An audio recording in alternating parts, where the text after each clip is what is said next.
Perfect. Well, good morning, everyone. It's great to see you on this, which will be our last meeting for at least the month of July, and we'll reconvene in August. Madam Clerk, if you could, if we'd start with roll call. Sure, you bet. Director Branscombe. Yes, ma'am. Chapman. There's several Director Branscombes I keep hearing. Yeah. Director Chapman. Here. Gog. Yes. Early for Guerrero. Absent. Jennings. Absent Joyner. Here. Lauren. Absent Sander. Here. Vice Chair Soon. Absent Chair Gallardo. Here. And ex officio member Benny Paul. Linda, I'm sitting in for Amberjeet. This is Alex. Thank you, Alex. I'll note that Alex Fong is here for Caltrans. Thank you. Thank you. Thank you very much. Well, let's start the morning. If you would, join me in the Pledge of Allegiance. I pledge allegiance to the flag of the United States of America and to the republic for which it stands, one nation, under God, indivisible, with liberty and justice for all.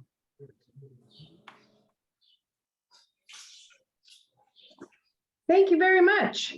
Well, we will start. This is an opportunity to open for public communications. If we have any member of the public online or here at the meeting, this is an opportunity to have a input on any item that is not on the agenda. Madam Clerk, do we have any public comment this morning? We do have public comment. We have a participant from our boardroom in the office who would like to speak, and that is Robert Balliot. Are you ready for them to go ahead and speak? Yes, please. Great. Jessica, our tech staff, if you could please allow the boardroom south to speak. Good morning, members of the board, Mr. Chairman. My name is Bob Belay. I am a commissioner of the Commission on Aging for the City of Galt. And the reason that I'm here is I was invited to come by Councilman Lozano. He's my council member out in Galt. And I work with him on transportation issues for the seniors in the city of Galt. So this is a very appropriate venue for me to attend, because what I'm trying to do is to work with Councilmember Lozano and others to improve transportation issues for our seniors, especially transportation to and from medical appointments. We have approximately 20 or so inquiries a year. That doesn't seem like a lot, but it is a lot for those that need the transportation. So I just wanted to go ahead and tell you quickly about the Commission on Aging in the City of Galt. We are comprised of volunteer citizens appointed by the City Council. We act as a forum for seniors and their issues such as housing, transportation, emergency response, elder care, activities, local businesses, and finding community resources. And in that aspect, this is also a very appropriate venue for me to attend, because I'm looking for resources to get transportation to seniors or for seniors in the city of Galt. Galt is kind of looked at as the stepchild of Sacramento County, because we're the last city right there by the border of San Joaquin and of course Sacramento. So I'm looking forward to listening to your interactions, and I am really thankful for allowing me to speak. Thank you very much. Thank you, Mr. DeLay. I appreciate that. Madam Clerk, any other public comments? Yes, we do have another citizen, Alan Hirsch with YOLO Mobility. Would you like him to go ahead and speak now? Yes, please. Great, thank you. Alan, you are now in the meeting, and Thank you very much. I'm here expressing concern about the giving up on addressing climate change implicit in the I-80 managed lanes program. Caltrans is now, one of the most challenging things we have to do is to reduce people's driving, reducing VMT per capita. Caltrans and the state have basically said we need to reduce our driving by 20% to meet our climate goals. Yet we are basically widening our freeways, which we know induces more driving. The UC Davis travel model, which Caltrans has said is good within 20%, says we're going to add 178 million more VMT if we widen the 14 miles of freeway on the managed lanes. That's equivalent to adding 16,000 to be 12,000 more cars to the road. Caltrans is attempting to basically offset this in the environmental impact by buying offsets, by basically taking the good projects we're doing in our cities that encourage people to live close to transit and whatnot, and say, oh, you're reducing your VMT for these good projects. We'll use that as an offset to our bad project to widen the freeway and encourages driving. And I will point out that the basis for the I-80 managed plan was the comprehensive corridor management plan, which has never been finished for this project. And there's been no public input as far as I can tell. They list in the draft plan that they got input from the Yolo County Transportation District, a number of cities. And I've done public records requests, and I say no record of any public input from any cities on the comprehensive corridor plan. This is a plan where we could have covered transit alternatives. This is not the way we do planning in our region. This is not the way we address climate change. Caltrans is forecasting a 6.9 foot rise in sea level, which will put the Capital Rail Corridor underwater by the end of the century. Please rethink what we're doing. Take climate change seriously. We cannot build wider freeways. We need to reduce our driving, not encourage it by widening the freeways. Thank you for listening. This is a tough one, but we need to make changes if we really believe this is a climate crisis. Thank you. Thank you, Mr. Hirsch. Madam Clerk, any other public commenters? No other public comment. Thank you. We will close public comment and we will move on to our next item. Next item on the agenda is our consent calendar. We have 2 items on the consent calendar. I will open it also and say, is there any public comment on the consent calendar? There's no public comment. Thank you. Any questions from the committee on the consent calendar? Madam Chair, I move to approve the consent calendar. Thank you, Director Ott. We have a motion. Is there a second? Joyner will second. Thank you. Motion and second. If you would do a roll call vote, please. Thank you. Director Branscombe, Yes. Chapman, Aye. Gog, Yes. Early for Guerrero,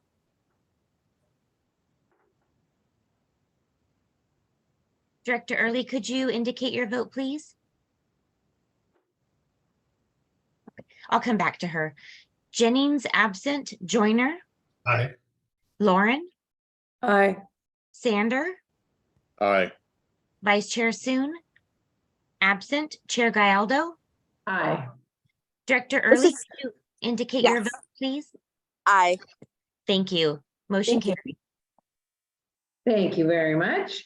All right, we will, now this is the time in our committee that we are going to adjourn as SACOG and reconvene as the Capital Valley Regional Service Authority for Freeways and Expressways Committee. And there is a separate agenda that you have in your packet. So we will adjourn at this point in time and reconvene.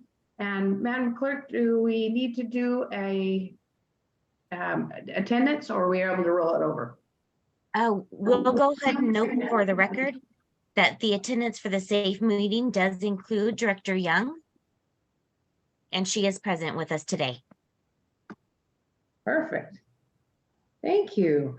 Okay, then, pardon me as I wait for it to open up here. We'll open it back up. Come on, there we go. All right, let's see. We will then open up for public communications for this committee. Is there any public comment that for any item not on the agenda on this agenda today?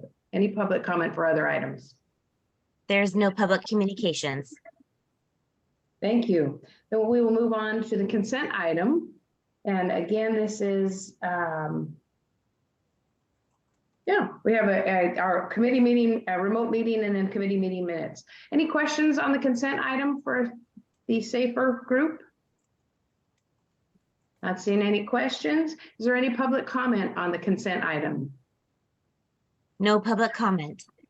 Great, then I will look for a motion for the consent items 1 and 2. Young will move to approve. Thank you. Second, Thank you. Moved in second, would you do a roll call vote, please? Thank you. Director Branscombe, yes. Chapman, Aye. Gog, Yes. Early for Guerrero, Aye. Jennings absent, Joyner, Aye. Lauren, Aye. Sander, Aye. Vice Chair Soon, absent, Chair Gallardo, Aye. and Director Young. Yes. Thank you. Motion carries. Thank you. We'll move on to our first action item. Item 3, the approve the final Capital Valley Regional Service Authority for Freeways and Expressways fiscal year 2023-24 budget. And our presenter will be Barbara Von Bechtold. Good morning, everybody. I'm Barbara Von Bechtold. I'm your program manager for the CVR SAFE. And today we're going to talk about the budget for the coming fiscal year. After our last CVR SAFE board meeting on May 18th, staff released for review and public comment a draft of the fiscal year 2023-24 CVR SAFE budget. At this time, we haven't received any comments.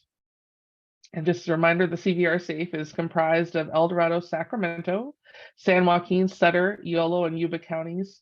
And the revenues for the CVR SAFE program are collected through a $1 fee assessed at the time of vehicle registration in all of the participating counties. Attached in your packet in attachment A is the final fiscal year 23-24 CVR SAFE budget that estimates costs for operations and maintenance of the core call box system and for enhanced services like the Freeway Service Patrol, our intelligent transportation system, the 511 StarNet system, transportation demand management, projects like big data and the open data hub.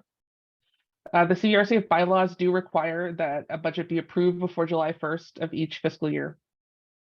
So right now, staff are requesting that the CVR SAFE committee recommends that the CVR SAFE board approve the final adoption of the fiscal year 2023-2024 CVR SAFE budget. And with that, I'm happy to answer any questions you might have. Thank you. Any questions from the committee? I am not seeing any hands up.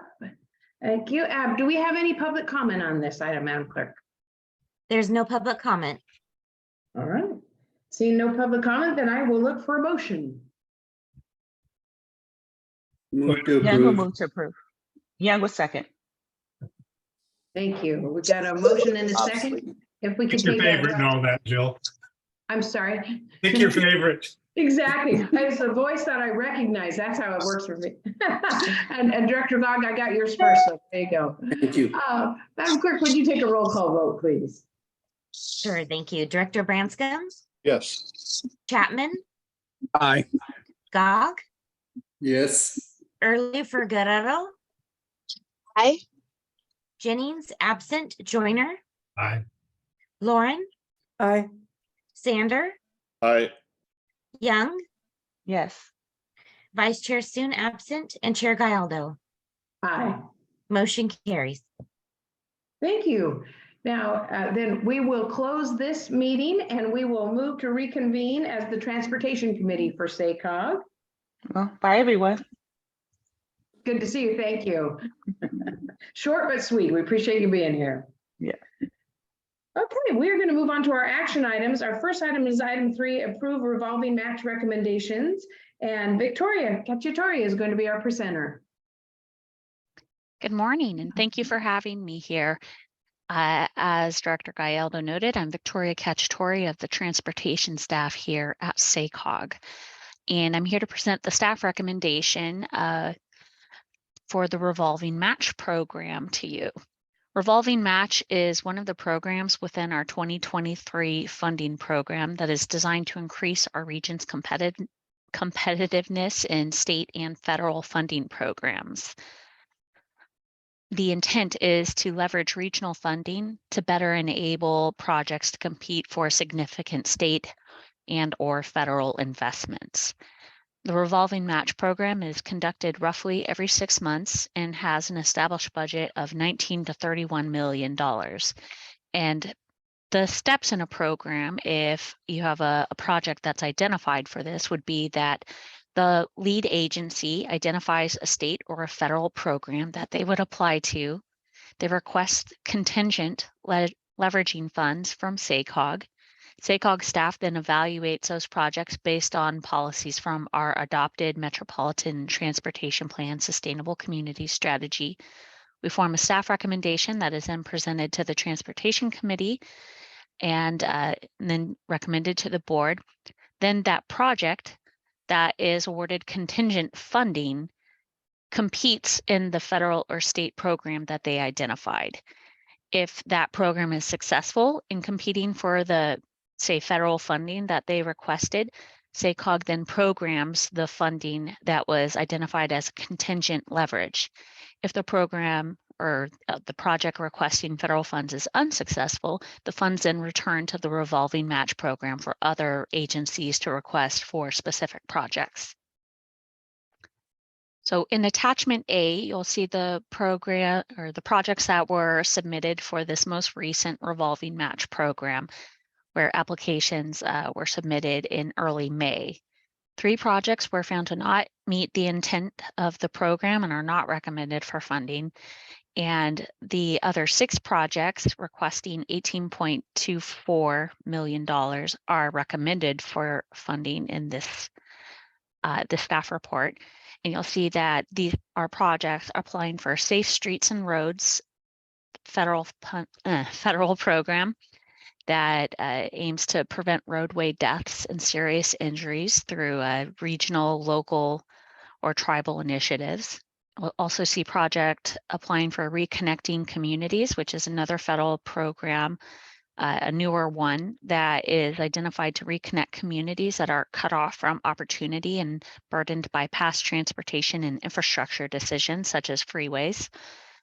And then projects applying for both the mega and infra funding programs, which are programs targeting large projects that are going to generate national or regional economic mobility or safety benefits.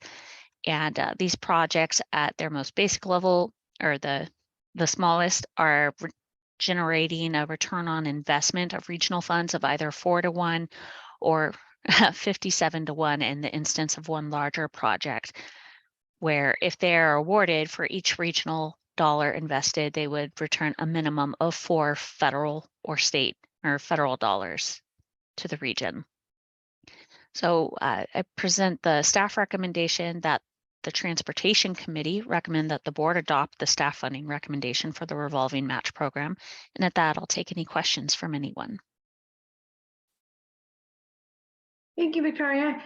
Any questions on this item from the committee? You can raise your hand or just give me a shout. All right, I'm not seeing any hands on this item. Then I'll open it for public comment. Madam Clerk, do we have any public comment on this item? There's no public comment. Okay, thank you very much. Then I will look for a motion.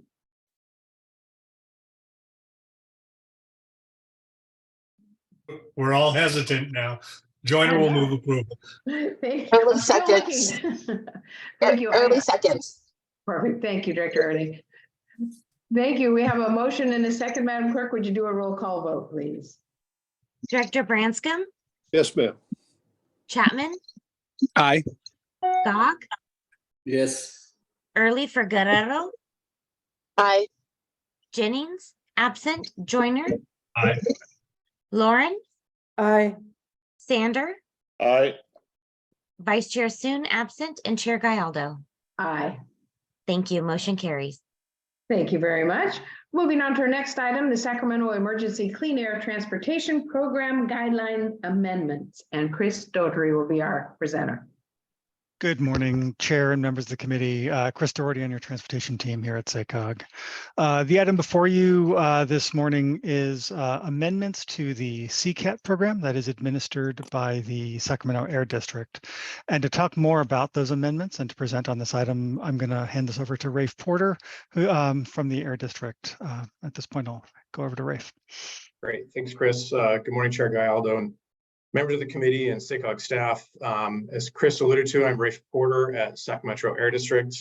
This item is to make some amendments to the guidelines that oversee the Sacramento Emergency Clean Air Transportation, or CCAT program. This is a 6-county program that incentivizes the transition to cleaner heavy-duty vehicles. This is a partnership program between the Air District and SACOG and is a 6-county funding program.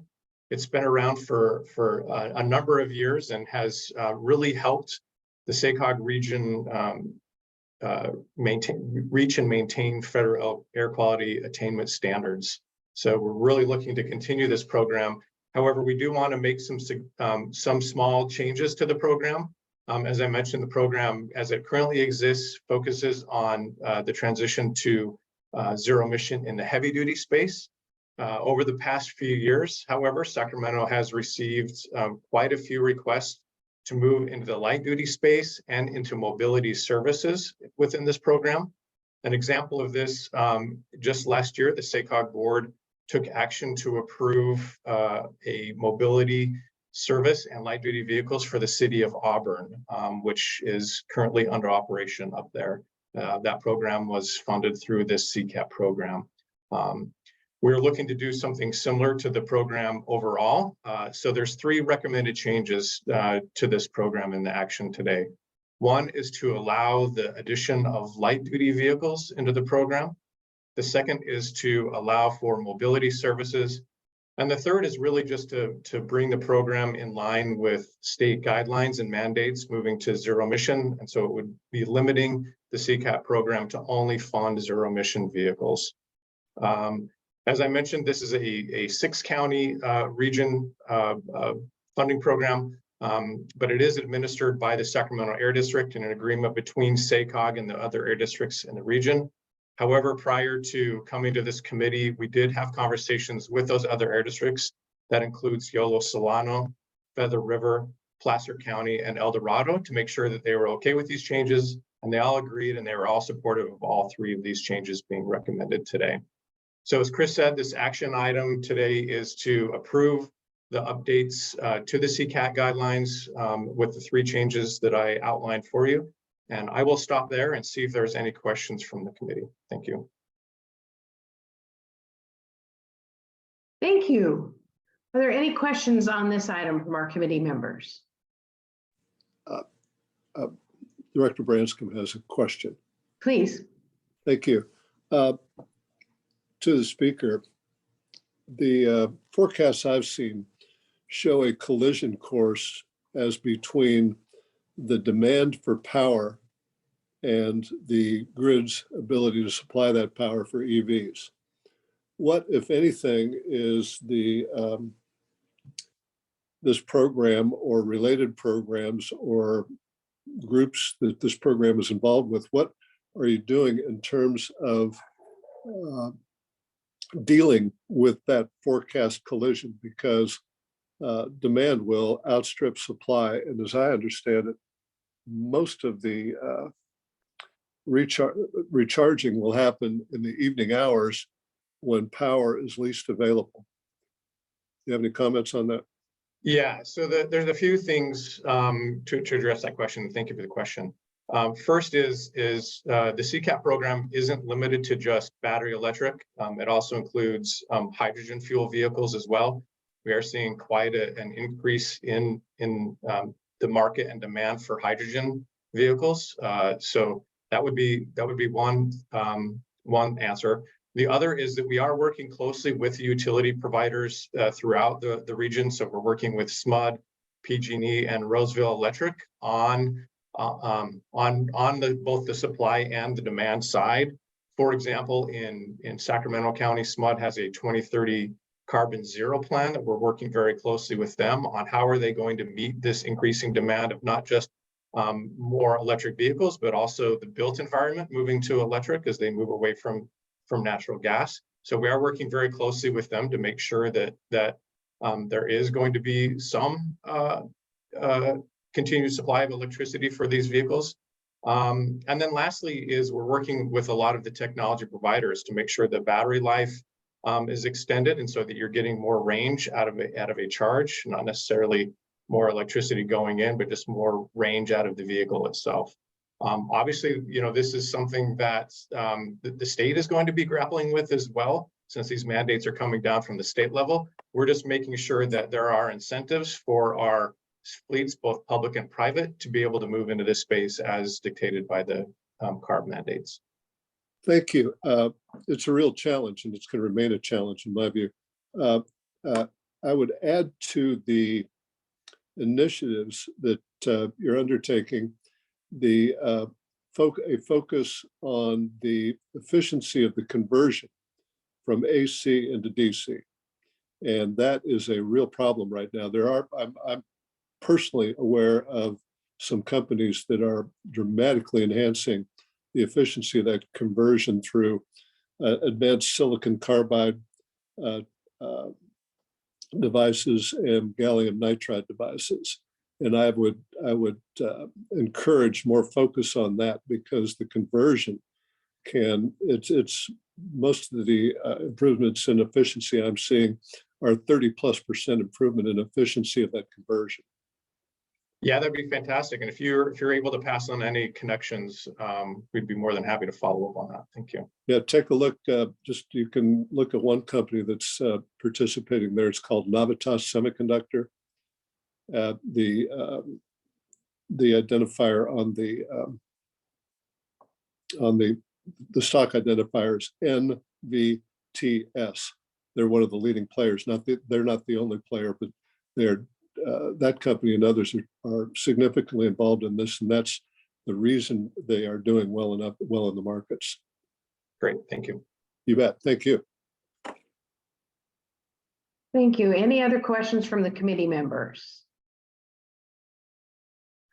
Okay, then I will ask mine. And I'm sorry that we weren't able to connect. I left you a message yesterday, but I know it was late in the day. So I'm really pleased to see the light duty brought in. I think that's where you're going to see the impact because of the numbers. That's a perfect use. My concern is going from eliminating the near zero and going strictly to zero. It is going to restrict, if our goal is to get a diesel piece of equipment, heavy duty equipment off the road, then we have to have the option. Near zero is certainly a better option than leaving that diesel bus on the road because we can't get a zero emission. And especially where we are up in foothills and the range is the concern. And I have operated, the first 12 electric school buses in Sacramento at Elk Grove and we have CNG and we have propane. And I think we should not be eliminating that near zero, because I think we still, if the goal is to get a diesel equipment off the road, we need to leave that on as an option. Yeah, no, that's a great point. So, and one thing that the item mentioned, and I should have mentioned in my presentation, is CCAT is just one of many incentive funding sources available throughout our region.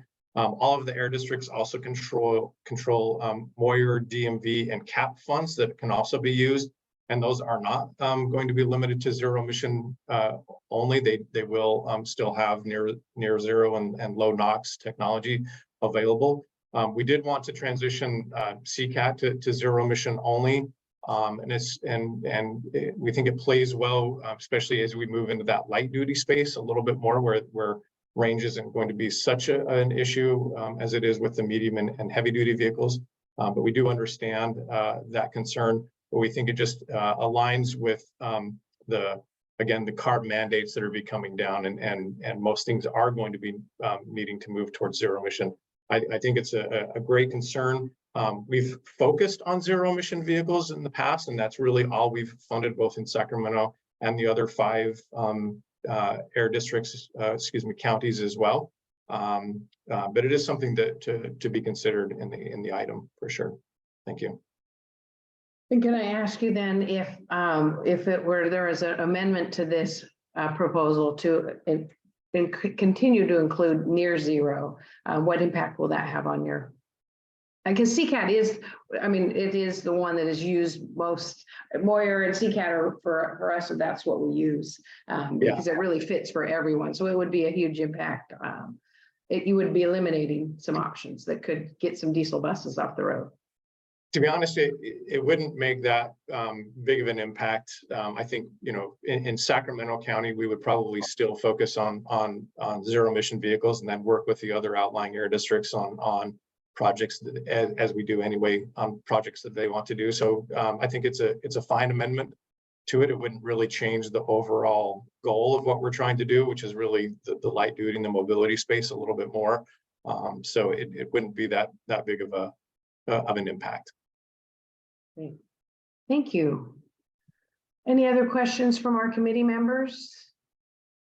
Chair Gallardo, it looks like Director Lauren has her hand up. Thank you. Go ahead, Director Lauren. Thank you. I don't say much in these meetings, but I just wanted to agree with Chair Gallardo that the near zero is just something that we should be aiming for. In my other hat, the job that I have deals with heavy duty trucks going all over rural areas, and they're refrigerated, and a compressed natural gas is a better solution. It's more dependable. I mean, there are other choices that can get us there, but we need to be near zero, not 100% zero in the real world. So I would just agree with her point. Thank you. Thank you. Appreciate that. Any other questions? Right. If there are no other questions on this, then I will open it up for public comment. Do we have any public comment on this item? Chair Gallardo, we do. We have Alan Hirsch with YOLO Mobility who would like to make a comment. Are you ready for him? Yes, please, Mr. Hirsch. Thank you. Thank you very much. I'm new to this program. Thank you for calling this an emergency program. Certainly there's urgency. This is a climate emergency, but I'm really struck because your body is to make sure that public money is spent very effectively. I don't see anywhere in this report and the detail report cost effectiveness. Are we rating the projects based on cost effectiveness versus just giving it to whoever allocated around the region? We need to spend our precious money to get the most bang for the buck. And I don't see any cost effectiveness for this program with anything else going on. Thank you very much. Thank you. Appreciate that. Any other comment from the public on this item? There's no other public comment. Rafe, could you address that for our committee? Is there any, one of the items you'll be looking at, will there be any cost effectiveness applied to this? So this program, unlike the state programs like Moyer, CAP, and DMV, does not have a cost effectiveness to it. We do evaluate the projects on a case-by-case basis and determine which are going to have the biggest impact, and then we work with the other air districts as well. I will say that one unique aspect of this program, unlike Moyer and CAP, is this is not a scrap and replace. So many of the state programs require an older vehicle to be scrapped in order for a newer vehicle to be brought in.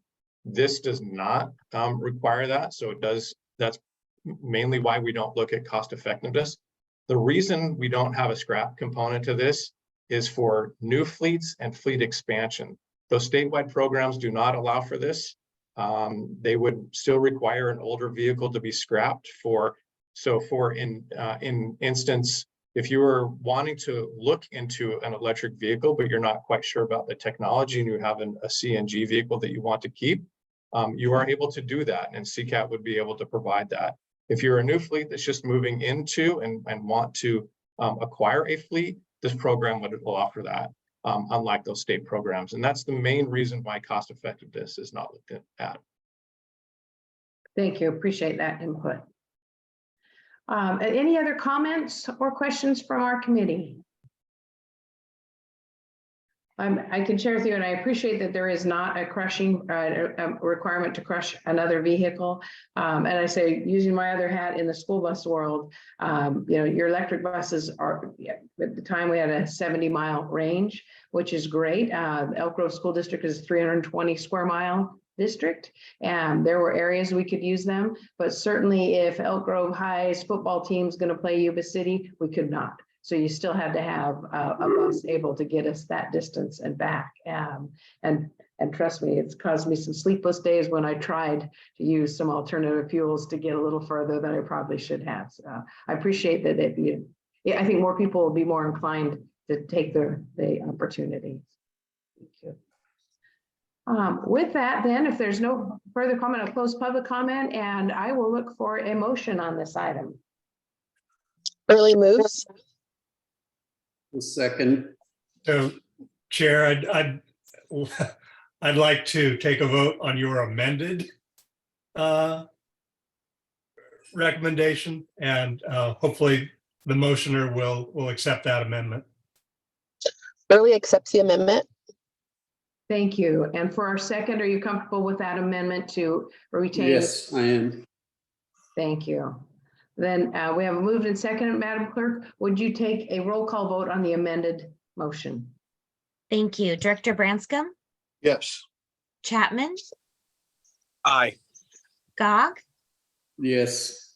Early for Guerrero, Aye. Jennings absent, Joyner, Aye. Lauren, Aye. Sander, Aye.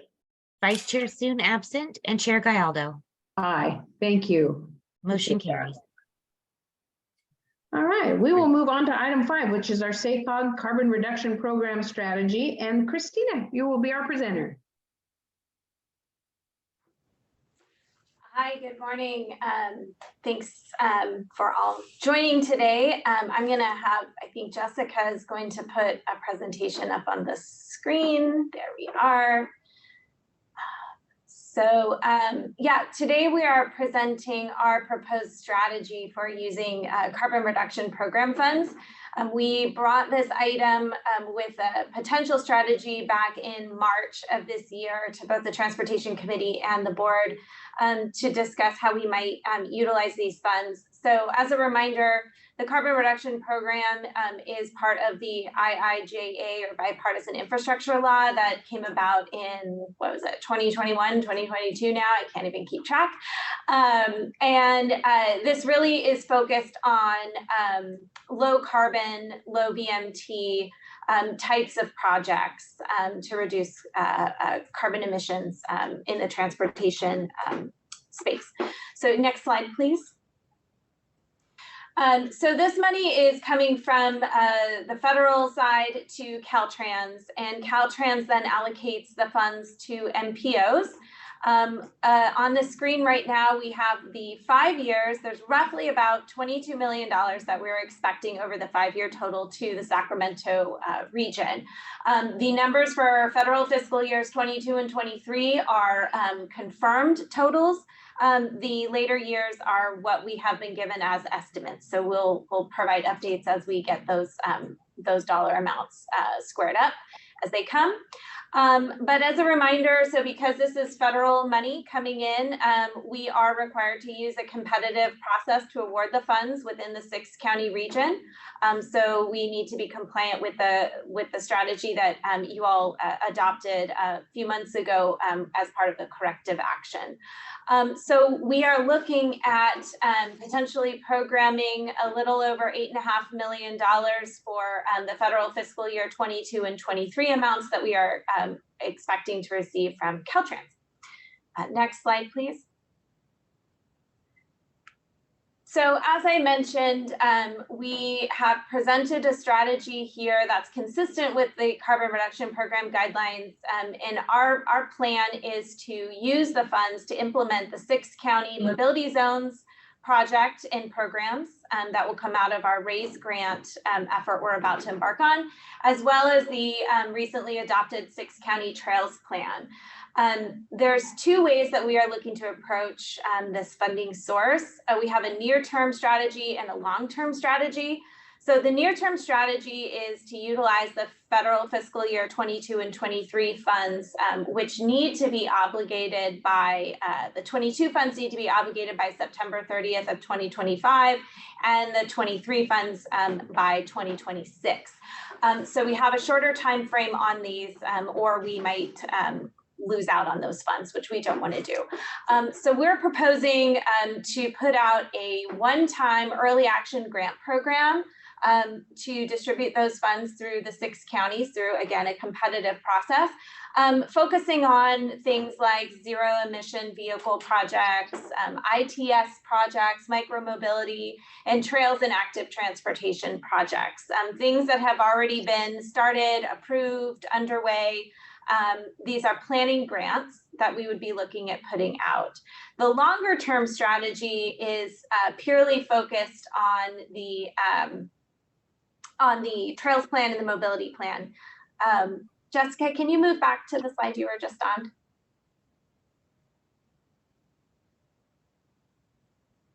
Other way. There we go. So the 6 county funding, some sort of 6 county funding program to implement the trails plan and the mobility zones project. Since that mobility zone project hasn't started yet, we need a little time to understand what the projects and programs will come out of that, but then use this to implement those specifically. The trails plan, we can start getting going on those in the near term, but also continue that through the long-term strategy as well. Next slide, please.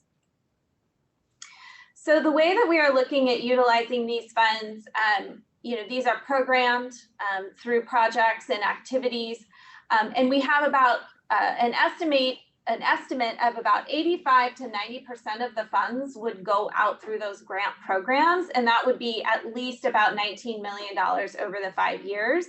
Another 10%, or the remaining 10%, would remain here with SACOG, programmed to execute projects and programs that are developed that we're able to push forward. So keeping some just so that we can make sure that projects that we can work on can continue, and we can make sure that these are being implemented. So that's the proposed distribution and split there. With the near term and the long term, like I said, we have the roughly $8.5 million that we have for the first 2 years that we'll be looking at putting out with competitive grants.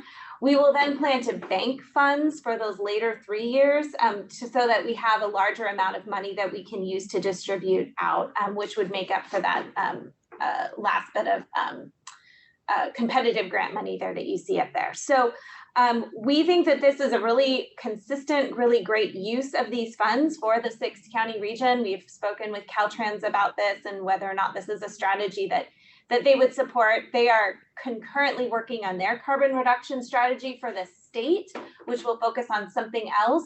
So we know that the concepts of focusing on trails and active transportation, as well as new low carbon mobility options, are very much not just consistent with what Caltrans is looking for the MPOs to do, but also very complementary to the work that they will be doing as well. Next slide, please. So with that, our recommendation is that the Transportation Committee recommend that the Board of Directors adopt the strategy for carbon reduction program funding for the 6 county region and adopt the program budget for federal fiscal years 22 and 23, which is that roughly $8.5 million that we discussed a few slides back. So I'm happy to answer any questions that you may have on this item. Thank you very much. Thank you for the presentation. I will look to the committee. Any questions on this item? Okay, I am not seeing any hands up. All right, then I will move on and open it up for public comment. Do we have any public comment on this item, Madam Clerk? We do have a public comment from Alan Hirsch with YOLO Mobility. Would you like him to speak now? Please. Thank you very much. Follow up on the last comment I made. I didn't quite understand exactly why scrapping the vehicle had anything to do with cost effectiveness. You still not measure how the effectiveness of your dollars. And I suggest because we're doing VMT banking for the IID managed thing, we're paying so much money for a reduction in VMT, reduction in greenhouse gases, that all your programs should be rated considerably the same way. How much are we paying to reduce 1 pound of CO2? We get about 9/10 of a pound per gallon per mile you drive. It's about 9/10 of a pound of CO2. We should be tracking that. I suggest that you add to the requirement of this thing that there should be an accountability of how much CO2 is being reduced by these investments. So you can compare different investments across the different programs, converting cars, diesels to electric, or putting in trails or whatever here. Please, cost effectiveness, this should be a basic sort of thing. We're starting here with training wheels on this thing, but unless we have a way of comparing these different programs, we have no way where we're getting our best bang for our buck to address the climate change crisis we're now facing. Thank you very much. Thank you, Mr. Hirsch. Madam Clerk, do we have any other public comment? There's no other public comment. Thank you. We'll close public comment. I'll bring it back to the committee. Any other comments from the committee? And if not, I will look for a motion. Lauren will move the item. Thank you, Director Lauren. Second by Chapman. Thank you. Moved and seconded. Madam Clerk, would you take a roll call vote, please? Director Branscombe, Yes. Chapman, Aye. Gog, Yes. Early for Guerrero, Aye. Jennings absent, Joyner, Aye. Lauren, Aye. Sander, Aye. Vice Chair Soon absent, and Chair Gallardo. Aye. Motion carries. Thank you. That is all of our action items. We're moving on to our information item, and our last item is our update on Engage, Empower, and Implement, and Rosie Ramos will be presenting. Thank you. Good morning, Chair Gallardo. Let me just pull up my screen. Okay, great. All right, good morning, everyone. Thank you for having me, Rosie Ramos Gomez. I am the project manager for Engage, Empower, Implement. And so just here to give you an update. As the last time you saw us, it was in April, and we mentioned we were embarking on our engagement with community-based organizations. So just giving you a brief update today and where we're going next, since we won't be seeing each other over this summer. A quick reminder, the Engage, Empower, Implement, or EEI, is our first funding program to explicitly dedicate investing regional dollars in our historically underserved and disinvested communities. The main goal is to fund and normalize a community-centered planning process for project development in our region. Many times, us as government entities, we reach out to community organizations in the later stages of the development of a project where the engagement really is more on the information sharing side of things.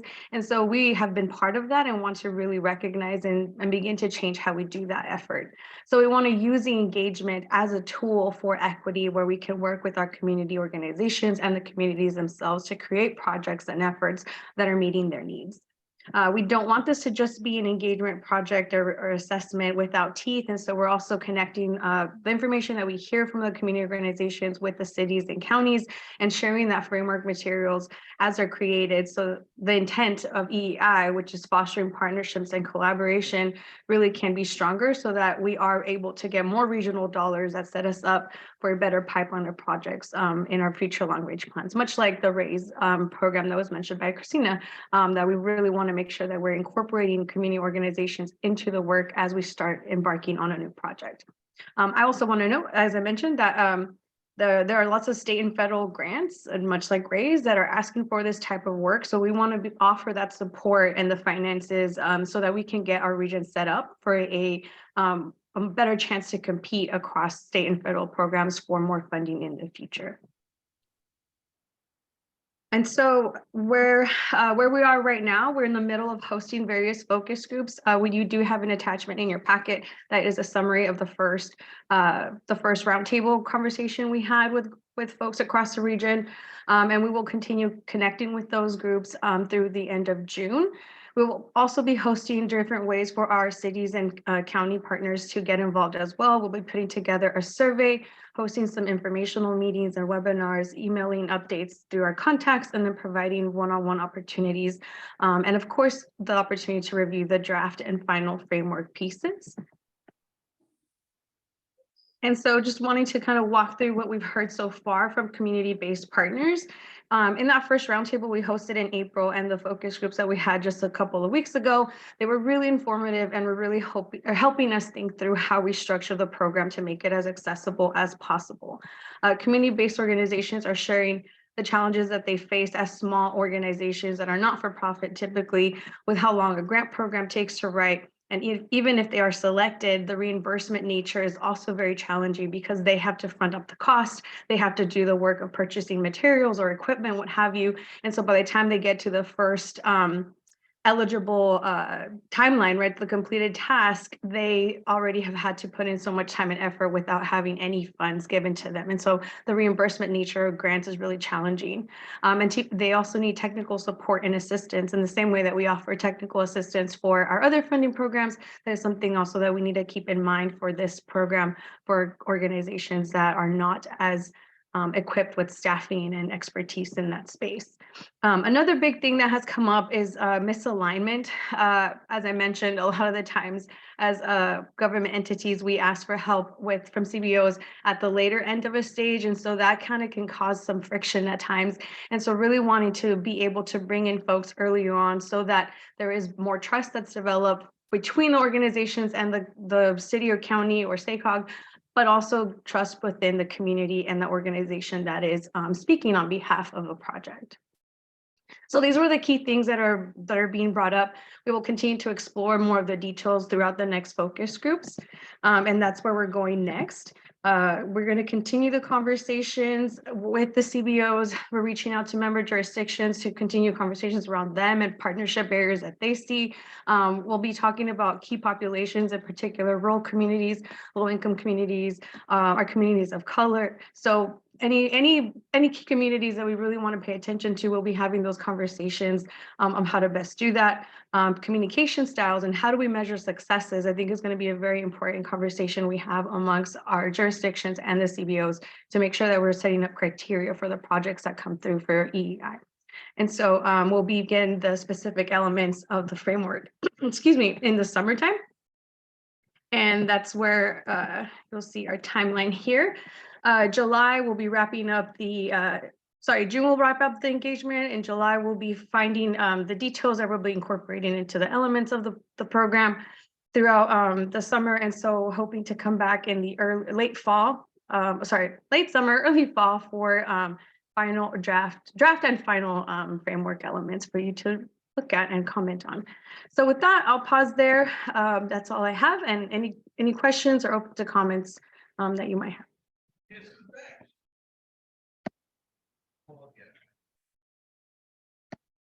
Our committee members on this item. I see Director Early.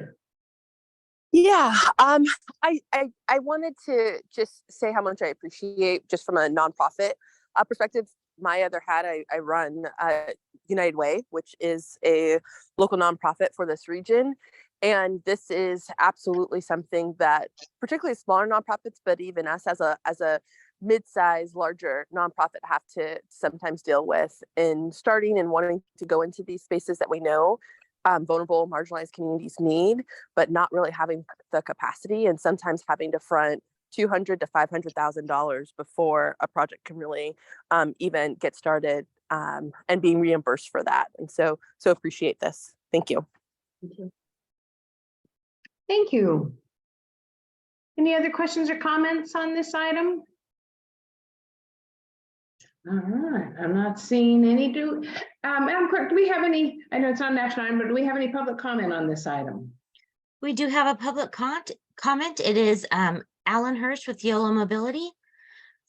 Are you ready for his comment? Yes, go ahead, Mr. Hirsch. Thank you very much. This is a wonderful program. It should be encouraged.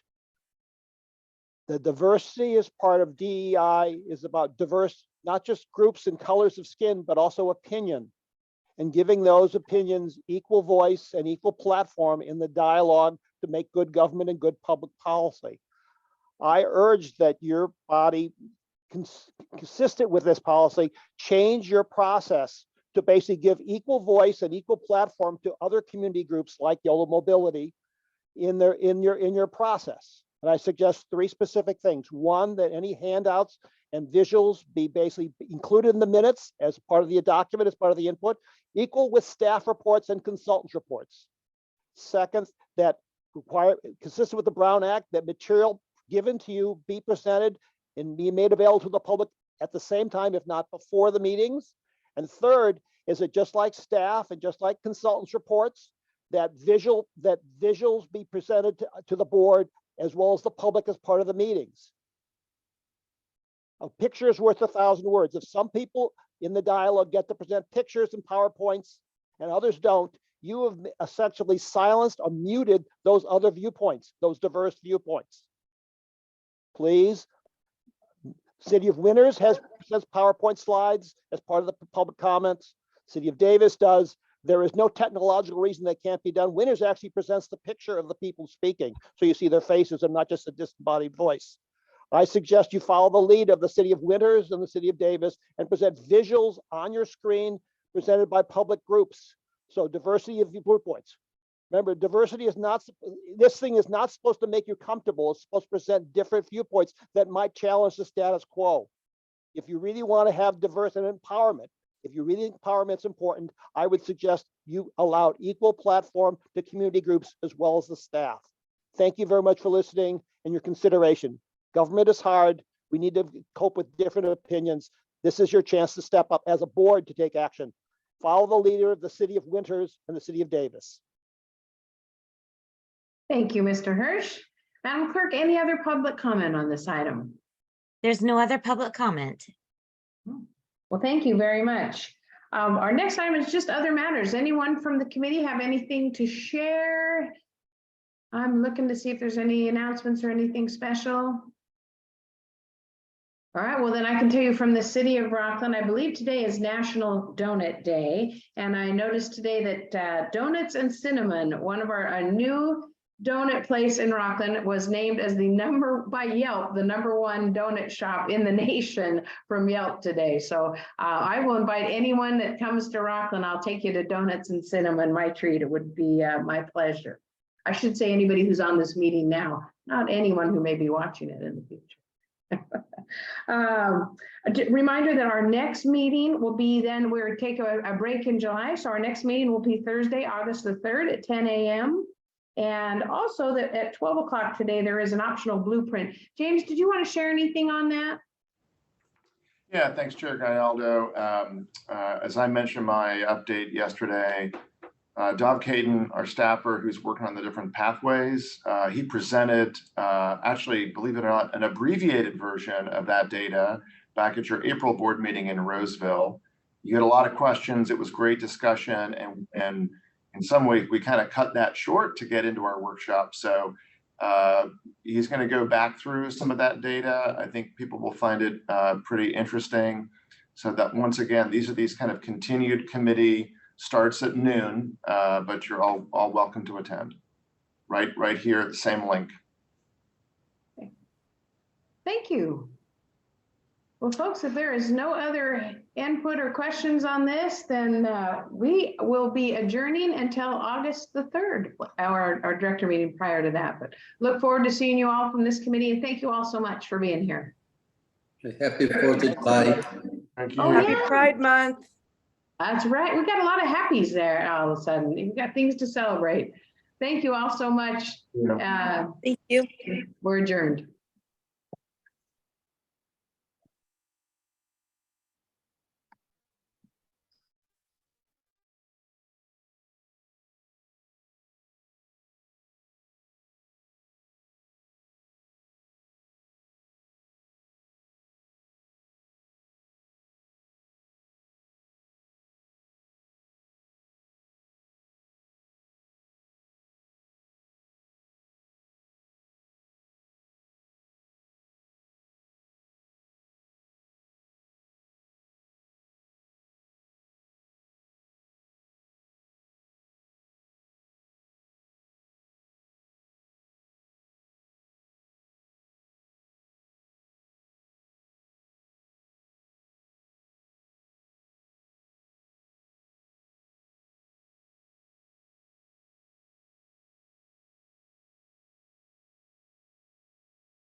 Sure.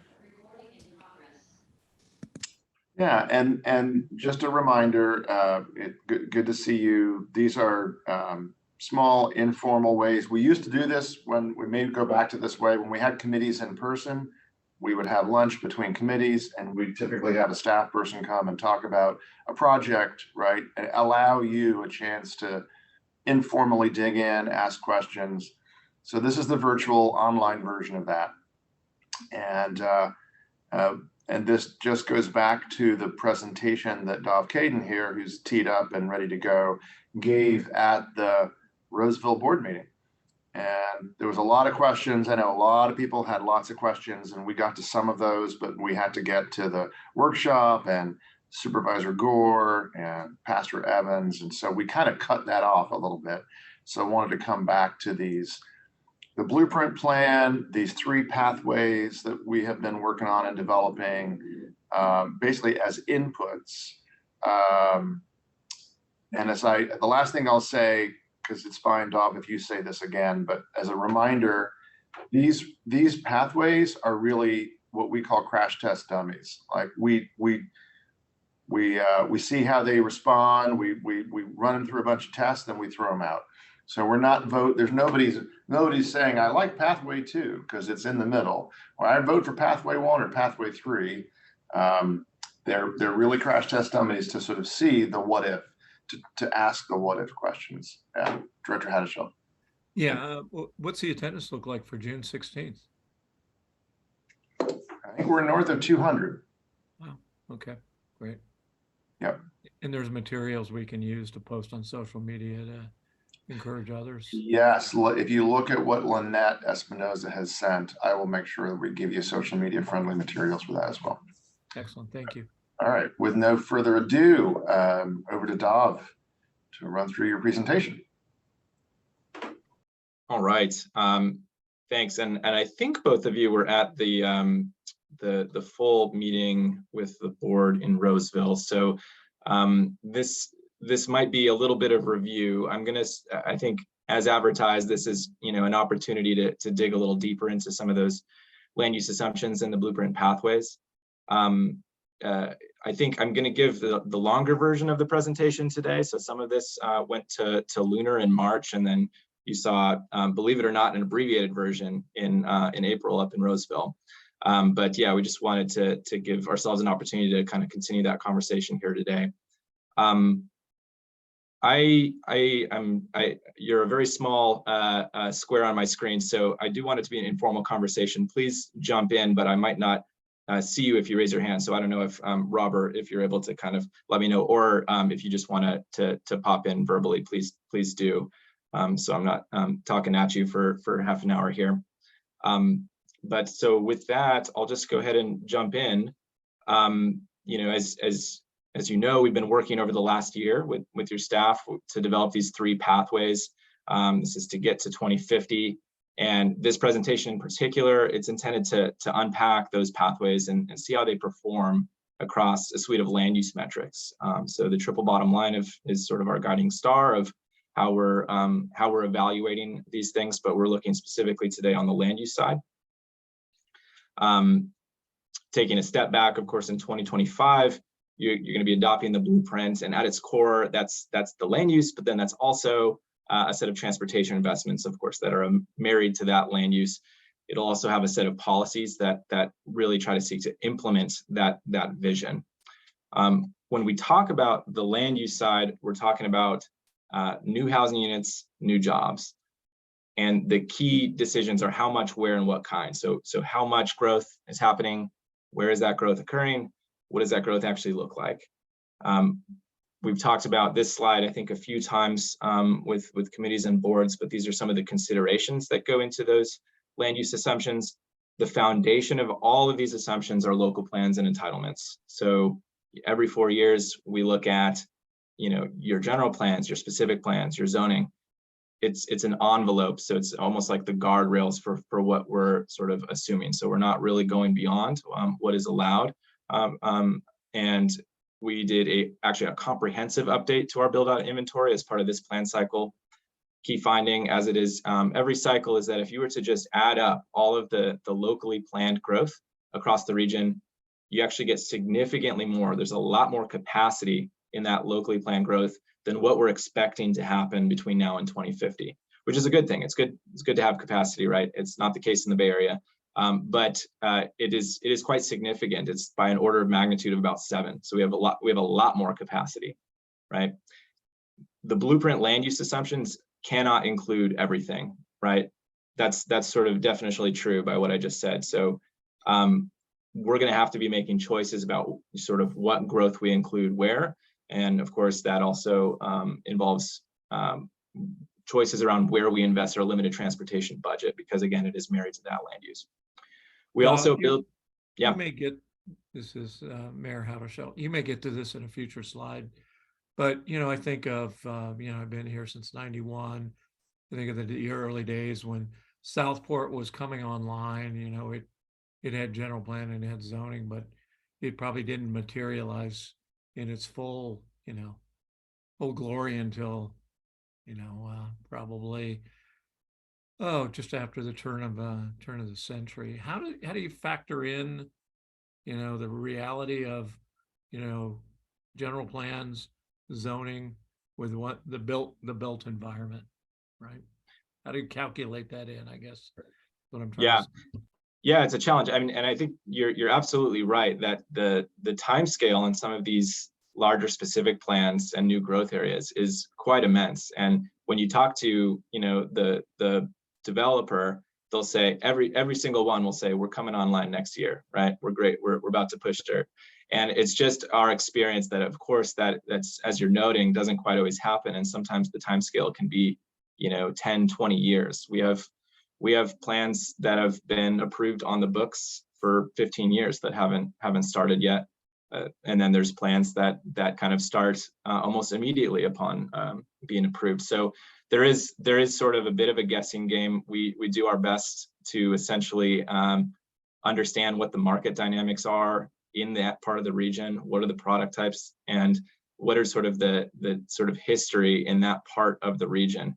So you know, for to use an example close to home, perhaps, you know, there is a strong track record in the city of Roseville of delivering greenfield specific plans. And so there is sort of an assumption that the market demand and the track record in sort of the western part of Roseville is going to continue, or at least to maybe a more sure standpoint than some of the other specific plans.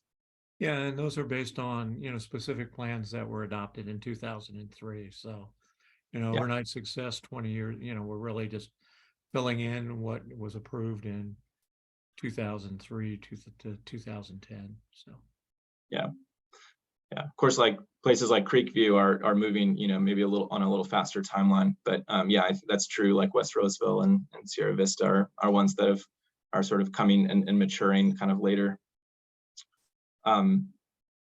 But yes, to your point, you know, we're sort of building in this center column of the market demand. We're, you know, trying to ground our assumptions as to the extent that we can in what we understand about the market realities. But I think, you know, critically at the same time, you know, what we have to remind ourselves is that we're not necessarily trying to forecast the thing that is most likely to happen, right? We recognize between now and 2050, there's a whole range of futures that could happen, and that's part of this pathway exercise. And so, yes, we're trying to make sure that we're staying within that range, but we have this set of policy and performance considerations that are kind of organized in the triple bottom line framework on the right. And so I think we're trying to understand as a region, do we have an opinion? Do we have an opinion on where we want us to fall in that range?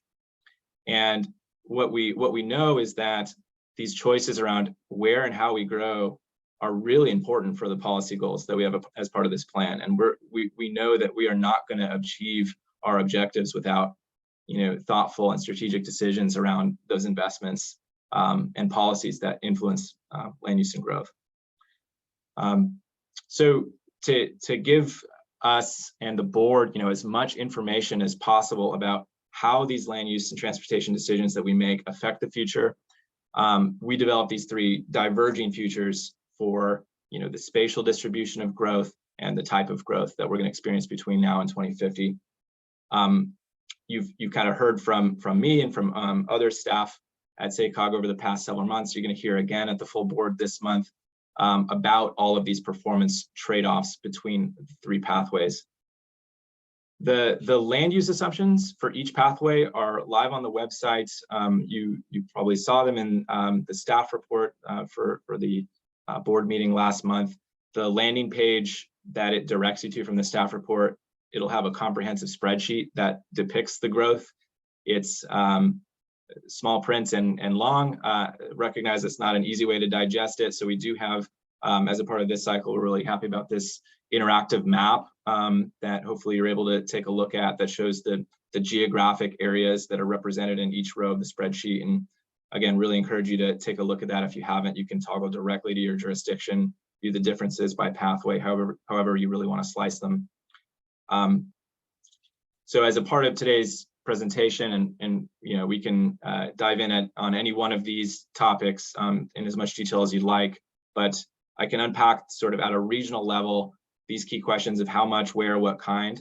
As a part of this one, I'm going to dig in a little bit deeper to what these questions mean for things like resilience, our agricultural economy, people's access to opportunity, which is sort of a big topic that we really want to get into as a part of this plan. So I'll start with that first question of how much, and we actually already adopted a regional growth projection back in February of 2022 that's based on economic and demographic trends. Those projections have us growing by 263,000 new jobs, 278,000 new homes between now and 2050. It's about a 30% increase over today's numbers.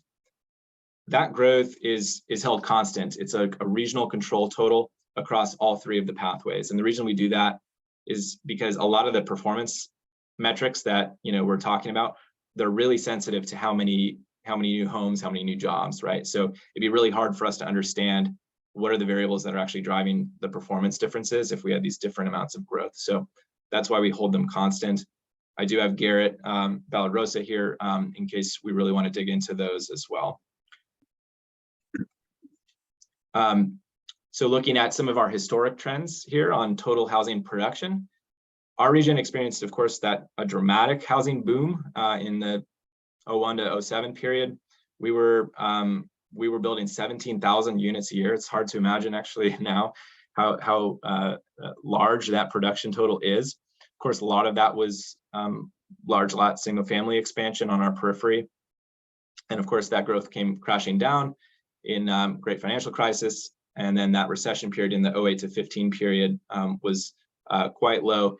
We've absolutely started to rebound on overall production in the last 5 years. We are kind of seeing a little bit of a stabilization around 7,000 units a year. But when you annualize our regional growth projection for that 2020 to 2050 period, you see that we're actually still a bit short of that. So even this, projection that we are working with is quite aggressive. We have a little bit of work to do to get up to that 9,200 figure that's annualized. So I'm going to move here to the where, or the spatial distribution. And this is probably the biggest question that we're asking as part of this plan. And part of that is because a lot of the performance indicators and the policy goals of this plan are predicated on spatially efficient land use. So we're trying to, on average, right, shrink the distances that people need to travel between their destinations. So just to kind of use an example, right, dispersive land use. So as we spread out, means we're building more roads to serve new growth areas, which tend to be, generally speaking, more auto-oriented, which means more pavement to maintain them over time. And we heard from Sam Shelton last month on this topic. You're going to hear a lot more on sort of other transportation metrics at the board meeting this month. But I think the point is that many of these metrics hinge off of the extent to which that we are expanding outward. We're, of course, a very diverse region from a land use perspective. For the last 15 years or so, we've used this framing tool called community types. I think you're probably very familiar with these by now, but I'll just zoom through them. Centers and corridors, these are the core parts of our region where you see, pretty compact development patterns, your downtowns, main streets, commercial corridors, rail station areas, central business districts. Those are kind of your centers and corridors. established communities are basically everything, all the existing communities that are adjacent to those places. So that can, we're going to continue to see, build outs, speaking of West Roseville, that's kind of an example here of, established communities that are going to continue to build out with more suburban residential neighborhoods, of course, some office and industrial parks as well. Developing communities, these are more of our greenfield new growth areas. And, this cycle, we actually are splitting out developing communities into those that are already under construction. So those are places that have a home in the ground. They're not yet 50% built out, meaning they would switch to established, but they're kind of in that 1 to 50% range there. And then potential developing communities, those are the places where we could see growth over the next 30 years, but we don't have any homes in the ground as of today. We got our rural residential communities outside of urban areas designated for rural res and local plans. And then finally, of course, agricultural and natural lands. This is what it looks like across the region. Sometimes we use this term infill development, right? I think we do always try to clarify that phrase can mean different things to different people. We have a very generous sort of interpretation of what that means, in the sense that anything in the red or the gray areas is considered infill. So every community, every jurisdiction across our region has infill areas. So again, getting into some of the historic trends for where growth has occurred, what we do see is that jobs are typically occurring in more centrally located parts of the region, right?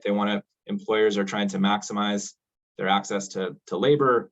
And so in the last 4 years, that's borne out 45% of growth happening in those red centers and corridors, only 12% happening outside of the infill areas in potential developing. Housing's different. Housing, on the other hand, it's historically a lot more dispersive. You can see that here just in the last 4 years, about 18% of growth has been in centers and corridors, close to 30% outside infill areas. And that's pretty common of what we've seen in the last 15 years.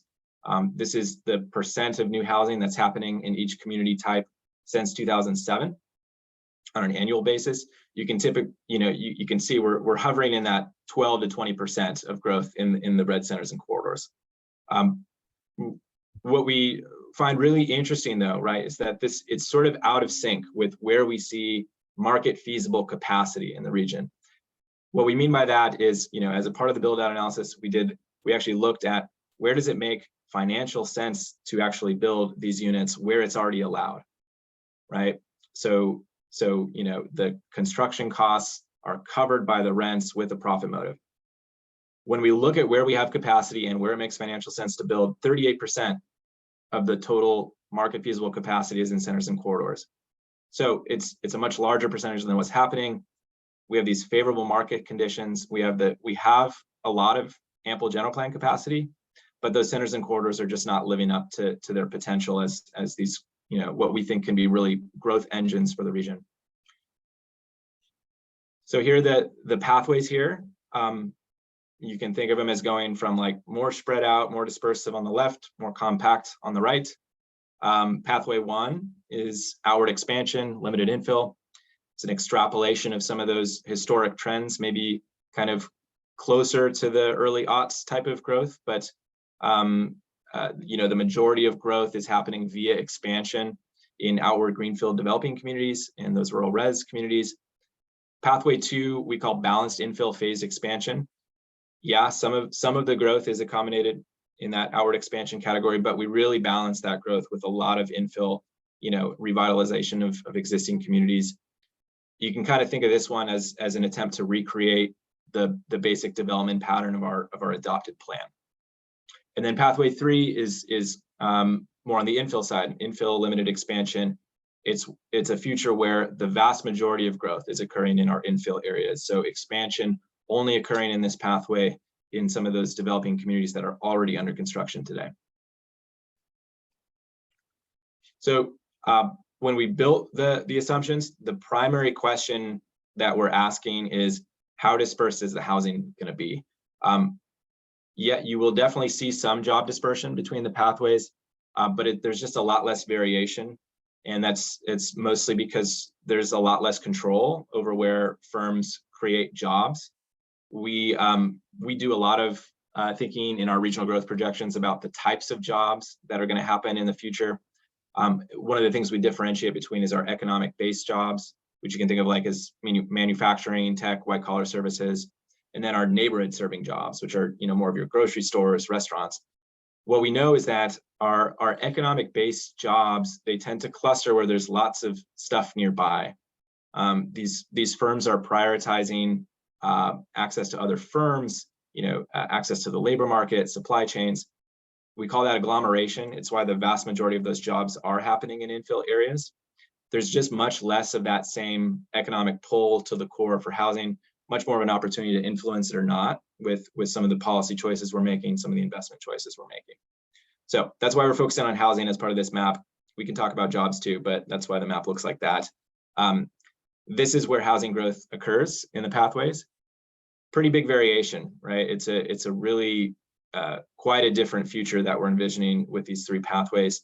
So if you combine the infill areas, right, red and gray together, pathway 1 is only 42% of growth happening in those areas. And then pathway 3, 88%. So again, very different visions for what our region will look like. It is important to keep in mind, there's based on that market feasible analysis, there is capacity in all of our general plans to accommodate any of these growth distributions. What we're talking about is more about how that growth is phased. So pathway 3 is saying growth between now and 2050. It's going to focus in those infill areas first, and we're going to strategically expand. Pathway 1 is saying we're going to sort of, that growth is going to occur in the more sort of dispersive leapfrog sort of type of ways that we've seen in the past. All right, so these are all kind of visuals to try to show what that growth looks like. The purple outline is our existing urban footprint, you can call it. It's just like where concrete exists today, right? So these visuals, you saw these in the board, right? So these are kind of showing where it's happening between the pathways. Of course, you see that expansion happening into pathway 1. I know you already saw this, so I'm going to pull some other maps here just to sort of get a taste of it at a little bit of a closer range. So this is, of course, Southwest Placer County. It's pathway 3 here, pathway 2, and pathway 1. Do that one more time just so you can kind of see that. And then this is another sort of key growth area in the region. This is Southeast Sacramento County, of course. You can kind of see the growth so start to fill in some of the areas on the edge. And really important to keep in mind, same amount of growth in all three pathways. So what's happening outside in P1 is happening inside in P3. So another key metric in the spatial distribution of growth between the pathways is the proportion of growth that's occurring in our green zones. As you're aware, green zones, key growth areas that were locally nominated through our Green Means Go program. When you look at how much of that growth is happening in green zones, unsurprisingly, most growth in pathway 3, almost half of all our jobs and units, and then the least in pathway 1 with less than 20% of units. So big economic prosperity, of course, implications for the future of green zones that are depending upon those pathways. Happy to pause for questions here if there's questions on the where question, but we can also zoom through. I had a question. Thank you for that presentation. It's a lot to take in. The visuals are helpful, but they also then kind of hard to manage in my head, at least.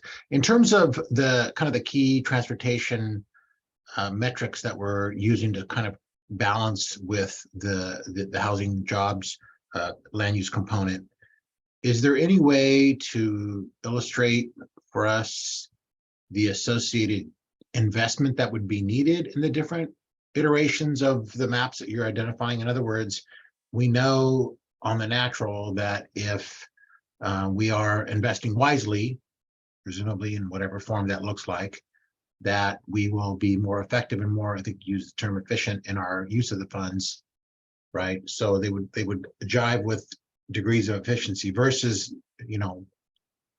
mile wide, inch deep. It's a little bit harder to sort of quantify the value. a long way of asking that question, I guess. Yeah, it's a great question, and I might see if Clint is on the line, because it's a good lead-in actually to our board discussion this month. So we're going to dig a lot deeper into the transportation side. So we've so far kind of we've talked a little bit about sort of the costs in Sam Shelton's presentation, but the board meeting this month is where we're going to really dig into a lot more of the transportation side, and you'll be able to kind of see the differences between the pathways. Anything that you want to add there, Clint? Yeah, maybe I just make sure I understand that. Your question is kind of about the transportation system you needed to build to serve these divergent land uses. It's going to have greatly different costs associated with it. And just as like a small sneak preview to what we're working on right now, that Pathway 1 investment kind of lets a lot more, you're focusing on a lot more coverage when it comes to transit, because you're trying to serve more people in a more spread out pattern. Yeah. Obviously the same thing for roads. You're trying to get those new communities connected to existing job centers, which exist in, you know, more often than not within our existing communities or existing environment, right? Yep. And so just as a sneak preview, the cost of serving Pathway 1 just from the road, building the capital cost of the road and the highway network exceeds 14 billion. Yep. Just to put that into perspective, the current plan, our MTPSCS, has around $6.8 billion in capital investment in road and highway. So that's a pretty meaningful increase to kind of serve that outward trajectory. The Pathway 3, that more infill focused, you cut that by more than half, that $14 billion in road and highway investment. Yeah. But on the flip side of that, we're investing a lot more in transit in that third pathway. And so you're seeing a tripling potentially of the cost to operate our transit system on an annual basis. So there's going to be trade-offs with both of those things. One thing that we would want to, you know, the pathways are really testing these divergent crash test dummies, right? These very divergent futures. There is a lot to be gained by just kind of looking at where are the most efficient investments. I'd argue that, you know, a $14 billion road and highway capacity, you're probably getting some inefficient investments in there. You're overbuilding a portion of your system beyond what you need to serve that growth. Possibly the same thing on Pathway 3 on the transit side. And so really marrying up a efficient transit system with an efficient roadway system is kind of the key to getting the most benefit from your investments. Understood. But yeah, no, I'm asking in part because in YOLO, we're going to take a completely different path. We're going to, over the time, over the short order here, our pavement management index indicates that we are no longer sustainable. So we're converting everything to gravel roads. We're going gravel roads in YOLO. We're done. Stagecoach. Go back to the stagecoach. Yep. Get used to it. Get used to it. But nice gravel roads, though. They're going to be nice. I mean, they're, you know, we're going to compact them pretty nicely, but at the rate we're going, it's more real than people want to admit. Thank you for that, Clint. Appreciate it. That's very helpful. I had a question about the when, and this is related to you know, infrastructure. You know, oftentimes things are dependent upon the infrastructure to get there to go vertical, right? I think of Sutter Point in South Sutter County, which is now you know, just breaking ground. But you know, whether it's electricity, whether it's you know, and I know these are temporary and it's hard to calculate in, but, you know, with current supply chain issues with transformers, but it really is about the when, whether it's the Southport Bridge or whether it's water infrastructure. I mean, a lot of these that are on the maps are dependent upon the availability of infrastructure before they can become reality. So how does the question is, how does that factor into, or does that factor into these pathways? I can take a stab at that. I mean, I think the answer is it's really challenging to actually fully understand the sort of probability of when all of not just the road infrastructure, but all of the other sort of necessary infrastructure components are for these Sewer plans. Sewer capacity is a. Exactly, right. And so we do our best to try to do at a regional level, sort of get an understanding of that viability, that probability, and that timeline. We do rely quite a bit on local agency staff and expertise to kind of give us their assessment around what's sort of use their crystal balls as they're sort of closer to the ground on for the projects. But we do make adjustments based off that, and I can give you sort of an example in unincorporated Sacramento County, where even when you have a sort of infrastructure financing plan in place, sometimes that financing plan, which is dependent upon future development impact fees in some cases for that new housing, the costs of those impact fees can actually drive the projects to become infeasible in the current market conditions, right? And so we have sort of used feedback from folks to hear like, wow, while we had sort of growth in this area in previous plans, it's not looking feasible right now for the impact fees to actually deliver the housing. It's sort of a chicken and the egg issue, right? And so we've sort of pulled back on some of the growth assumptions in those areas. But I think it's a case by case thing, and I think we do rely quite a bit on local staff on that. Well, and I think that's you make a valid point, and this kind of leads into my second question is, because there were in the city of Sacramento, there was infill capacity for high density housing, but it was relying on improving an ancient, almost gravel road, sewer and water system that made the cost per door challenging to kind of build that out. So my question out of all of that is, when you saw the decrease in what would you call that, central core, a corridor, was that part because of build out, or what would you attribute the reduction you saw in development in the central core areas? I'm not retaining the term you used correctly. No worries. Yeah. So centers and corridors is the community type, and I think you're asking the $1 million question that I think we all want the answer to, which is what is preventing us from delivering more multifamily housing in our centers and corridors, and really having these areas live up to what we think they can be, which are growth engines for the region, proximate customers for experiential retail, which is the only form of retail that's really still succeeding. There's from a variety of perspectives, these are the places where we know we need to grow to achieve our goals. We have sort of we have our theories, I think, at the regional level around what some of the things are. It's certainly not a single answer, and I think it's at the core of the question that we've been asking in the Green Means Go program, which is how can we accelerate infill housing in these green zones, which there's a tremendous amount of overlap, of course, between green zones and those centers and corridors community types. And so you hit on one of the kind of key constraints of infrastructure, and not just on the street, but sort of the non-sexy underground infrastructure.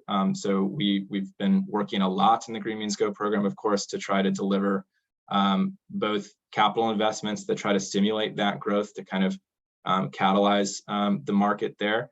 But it is, that is the core question, is sort of like, what are the policies and sets of investments that we can do to try to actually deliver growth in those areas.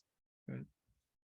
All right, and Supervisor Villegas, we'll connect offline about roadways and the atmospheric rivers that have destroyed them.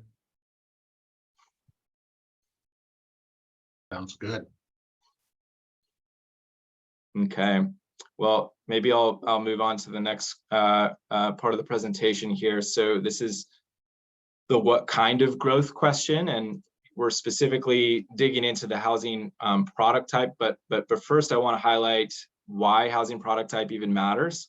And so just some demographics here. I think I forget if it was at the board or at Lunar, but we had some questions around like, is our demographic shifts in our region, are they different?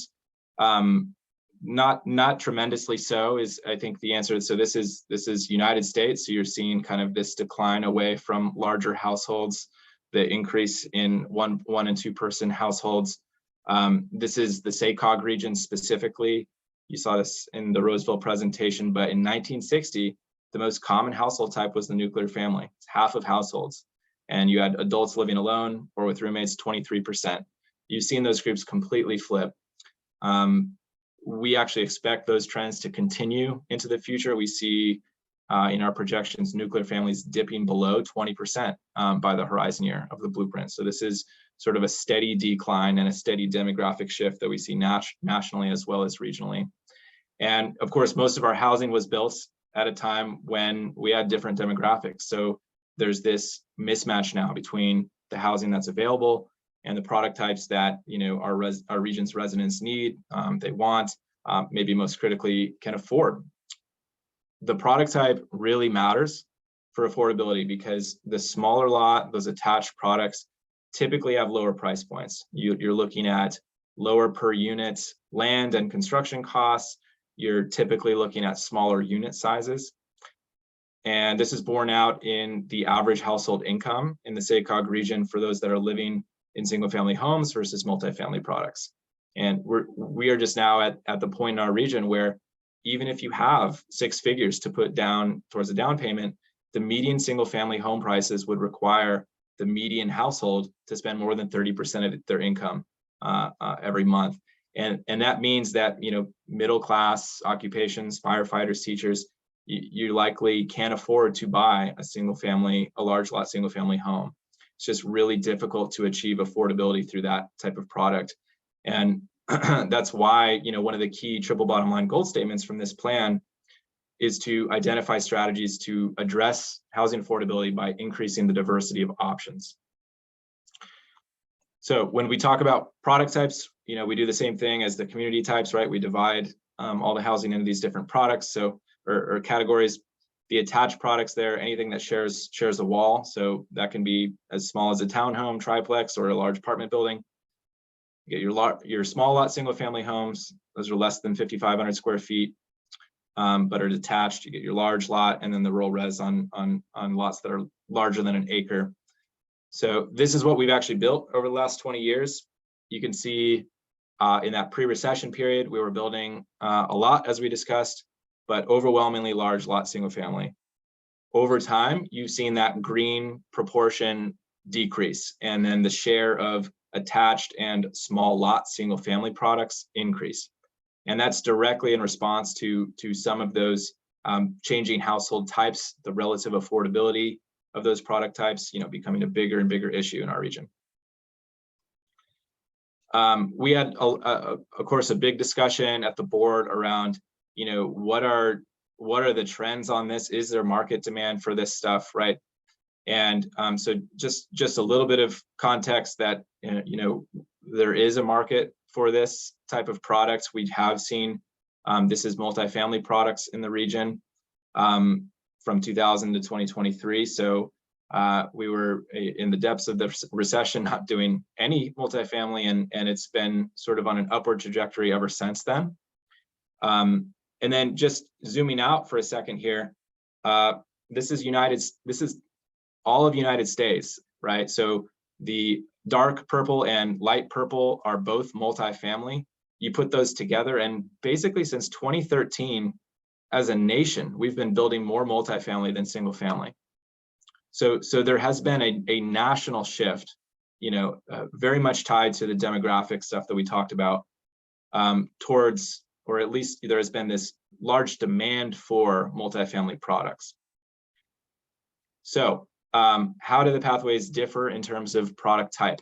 This is showing housing choice today on the far left, and then 2050 in each pathway. So the colors and the percents are showing the end state breakdown in 2050 for those 3 bar charts on the right.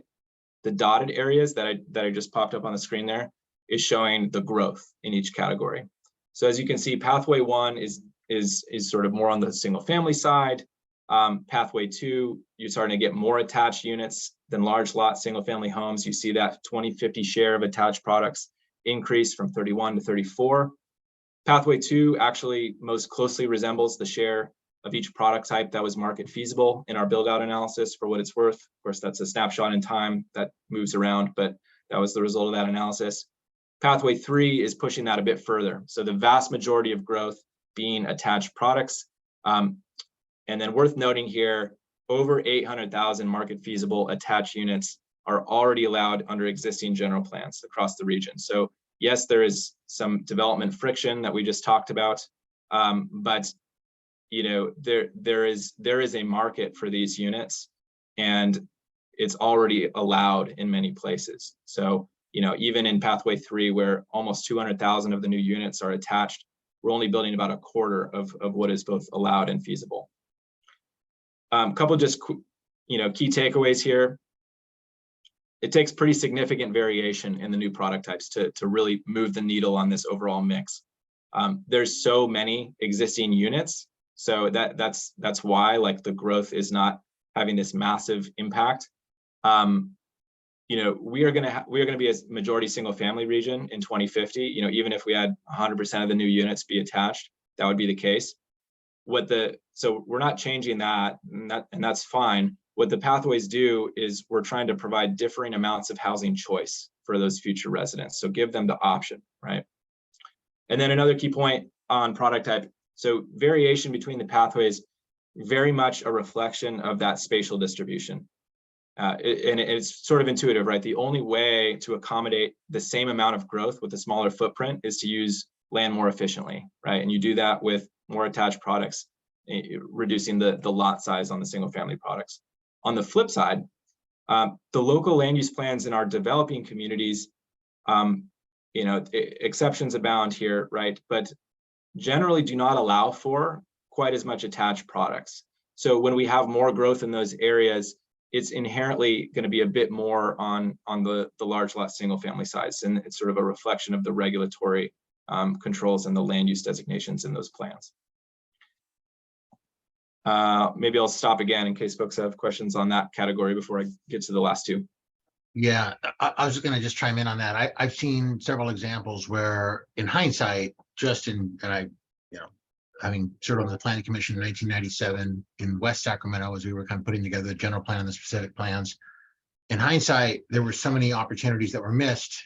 As I look back now, it's always 2020 to have really pushed on this idea that we needed to be more efficient with our land, right, and be more and think about, you know, those kinds of issues we did not, and consequently you've got developers now and in some estimation that they do what they do and they do it really well, but they only do that. They don't toggle necessarily. In some cases, they don't toggle to say, you know, despite the fact that we've got this, you know, certain entitlements to do large lot single family homes, there's value in doing, you know, pivoting a bit here and sitting down and having the conversations with the power that be to do something different.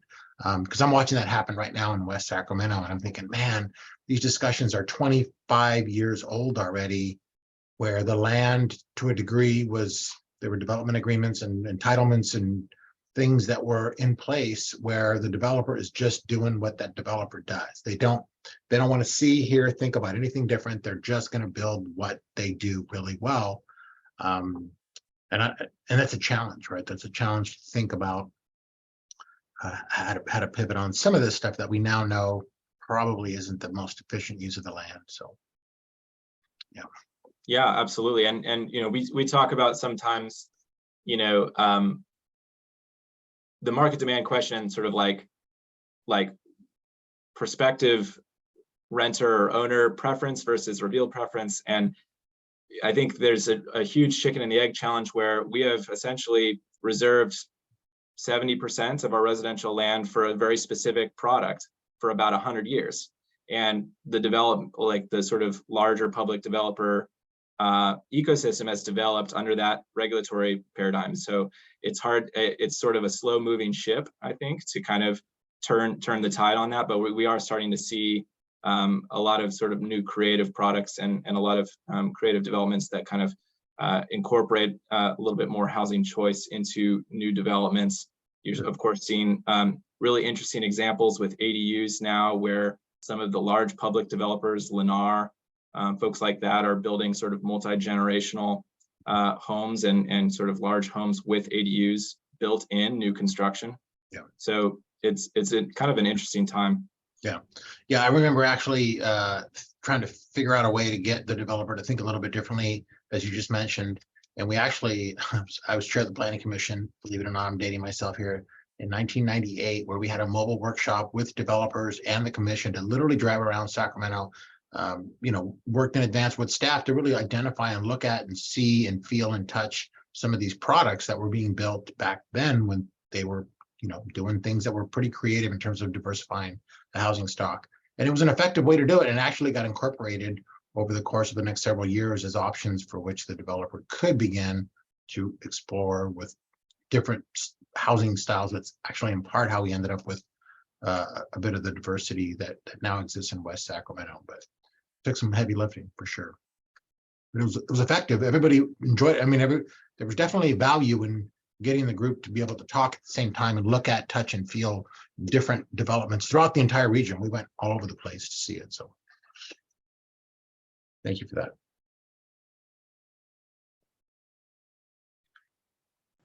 Any other questions here? I'm happy to move on. I know we only have about 10 more minutes, and no worries if we don't get through this at all. I think this is the meat of the presentation here on the where and what kind. So happy to spend more time. If I could just jump in for one sec, Dov.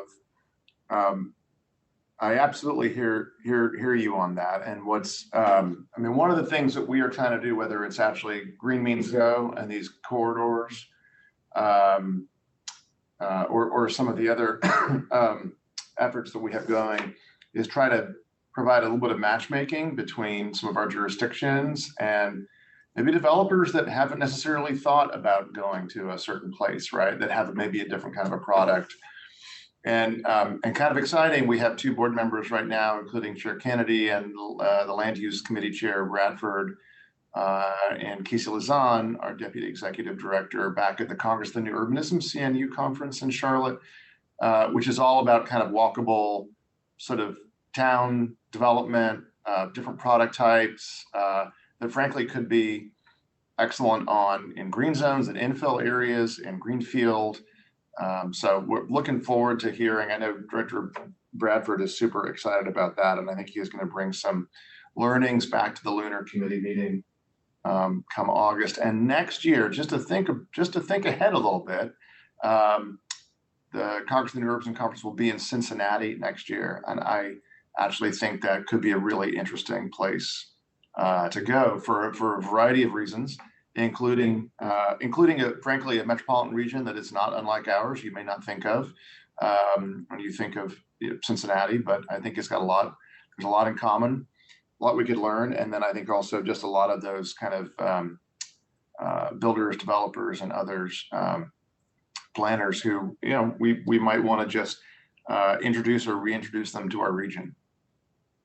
Yeah, if I can just comment on that, I know the study mission that was done, the chamber study mission that was done 15 years ago, I believe it was, just before they were building the new baseball stadium in downtown Coors Field. The downtown Denver had just a god-awful number of housing units they were going to build. I mean, it just seemed unrealistic. It didn't seem realistic. If you go to Denver now, downtown Denver, it is unbelievable what they have done, how they have created the housing stock in their downtown central corridor. And I've watched it happen because my parents have lived there for the last 25 years. But anyhow, they did it. And I'd be curious to see kind of what they said, if there was any recollection of some of that, and then what they've done now. And they're still going. So it can be done.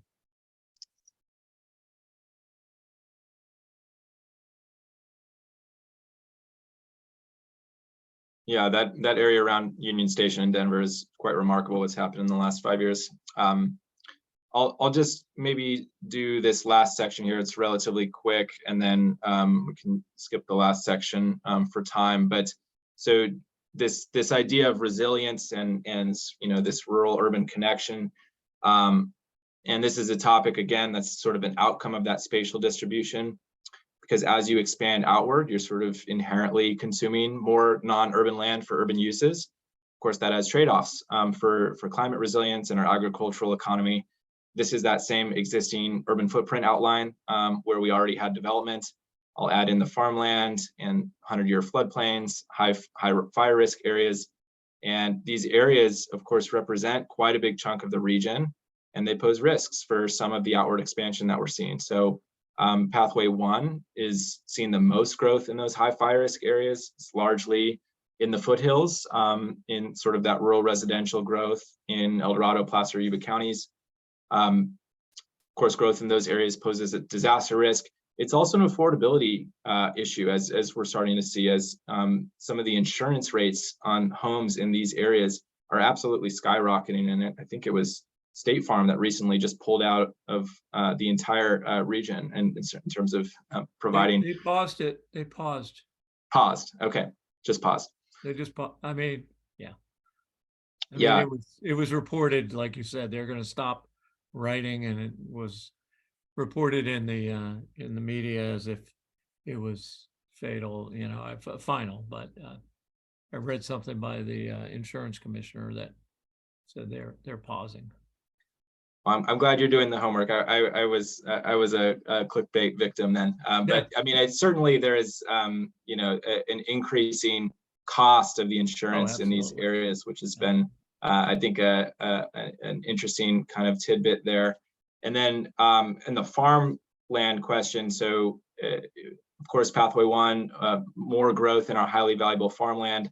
You know, the food and agricultural economy in our region, one of our key economic engines, $12 billion, you know, 7,200 farms, 2 billion in farm gate output every single year. So converting that farmland to urban uses on the periphery does pose some risks to that economic activity.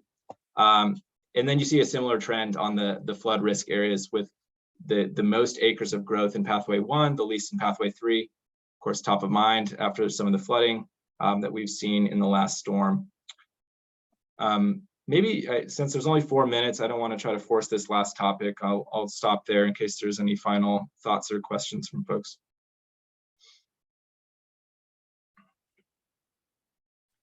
I just say thank you. This is, you know, repetition and reinforces it. And so being able to see this for a second time has really been helpful. Thank you. Yep, thank you. Yeah, absolutely. I'll need to see it a few more times. I've only seen it once. And I'm okay with that. Hey, Dov, looks like a member of the public has their hand raised. Alan Hirsch, do you want to take that comment? Sure. Okay, Alan, you are unmuted. Go ahead and make your comment.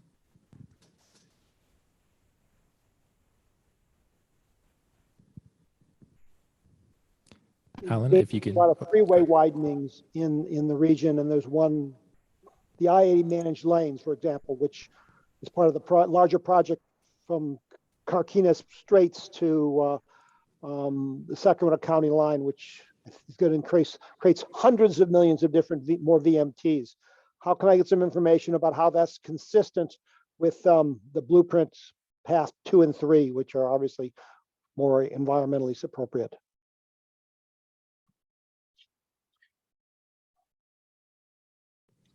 I don't know, Clint or James, if you have thoughts on that, but I think we're going to have a lot more information about the different transportation investments that are going to be included in each pathway. So we'll be able to dig into that as a part of the item that's going to the full board.